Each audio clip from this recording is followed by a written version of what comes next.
Palavra do coração de Deus para o seu coração, com o pastor Jefferson Sprada. Palavra do coração de Deus para o seu coração. Hoje eu quero abordar alguns assuntos muito importantes dentro do meio cristão que têm sido banalizados ou polarizados.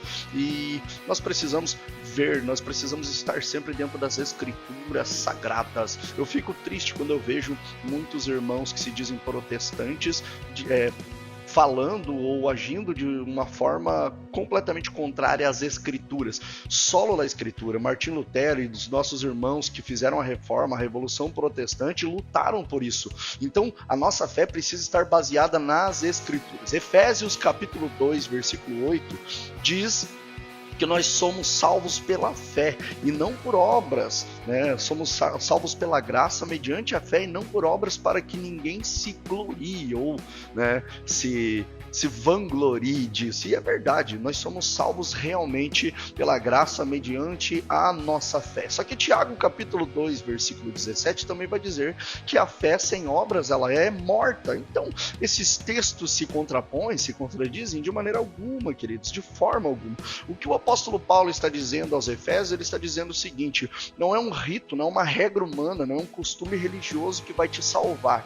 Não é não é o seu cabelo, não é a sua barba, não é o seu sapato, não é isso que vai te salvar. Essas doutrinas, na realidade, são humanas e, como eu acabei de falar, é solo lá a escritura, é aquilo que está dentro da escritura que nós devemos seguir, tá? Amém? Então, assim, aquele que tem o Espírito Santo, que é salvo, ele vai manifestar as boas obras. Se eu me visto ou me porto de uma maneira decente por um costume religioso, Cristo não está habitando dentro de mim, o Espírito Santo não está habitando dentro de mim.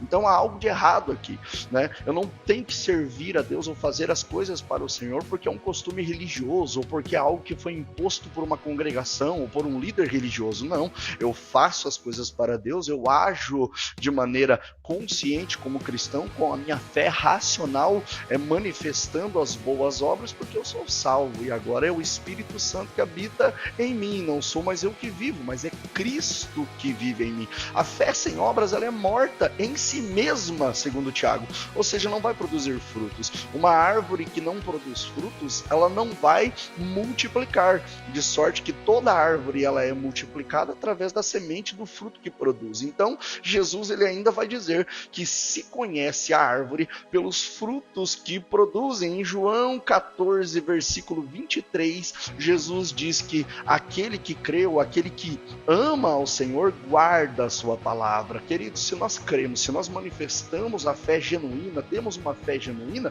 nós guardamos a sua palavra. Hoje, queridos, um evangelho distorcido, dissolvido tem sido pregado, quer em um extremo, quer em outro. São legalismos extremos ou libertinagem extrema dentro das coisas de Deus, servindo ao Senhor. O Espírito Santo é que nos dá o equilíbrio para discernir o que é espiritual e o que não é espiritual, o que é certo e o que é errado. O apóstolo Paulo vai dizer ainda lá aos Gálatas sobre os frutos e as obras da carne, os frutos do Espírito e as obras da carne, ou seja, quem tem o Espírito vai inclinar para as coisas do Espírito, quem anda segundo o Espírito, vai inclinar para as coisas do Espírito, mas quem anda segundo a carne vai manifestar estas obras da carne, e essas obras são terríveis.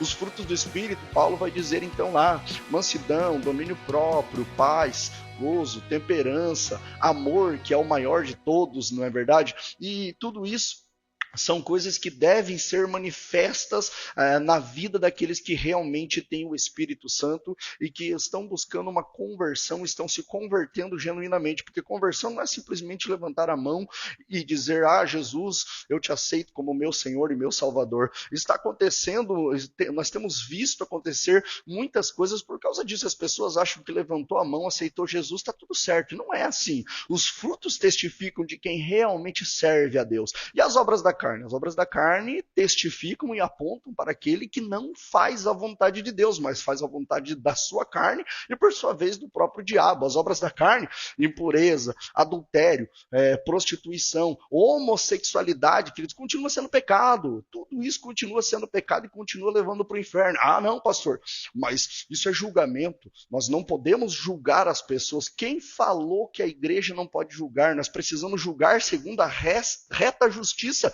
João capítulo 7, versículo 24 diz: não julgai segundo a aparência, mas julgai pela reta justiça. Ou seja, eu não vou julgar uma pessoa pelo que eu aparento, mas segundo a reta justiça, ou seja, pelos frutos que ela realmente pratica. Então, se é pecado, continua sendo pecado, mas está escrito lá, pastor, lá em Mateus 7, que eu não posso julgar o meu irmão, porque com a mesma medida que eu meço, eu serei medido. Realmente, o que Jesus está condenando? O julgamento hipócrita. Não adianta você falar do teu irmão fazendo coisas piores. E primeiro, tira a trave do teu olho, né? Então, queridos, nós temos visto esse extremismo e a gente fica assustado com o que está acontecendo. As pessoas vendendo o evangelho, pessoas correndo atrás do cantor gospel, do pregador gospel, do profeta que revela isso, que revela aquilo. Estão usando a Deus, meus irmãos. Nós temos visto aí esses cartazes dizendo: hoje é o dia da revelação, o dia da cura, o dia do milagre, venha, compra o feijão ungido, faça aquilo, faça aquilo. Irmãos, Jesus não prometeu absolutamente nada destas coisas. Jesus, ele simplesmente disse: quer vir após mim? Tome a sua cruz, negue-se a si mesmo, vem, me siga. Este é o evangelho genuíno. O problema é que nós acabamos apresentando um evangelho diferente para as pessoas. Nesta sede, esses dias eu estava vendo uma pregação que falava justamente a respeito disso, do evangelho que nós pregamos. A gente vai pregar para as pessoas: olha, Jesus te ama, olha, Jesus tem um plano para você, olha, Jesus é lindo. Olha.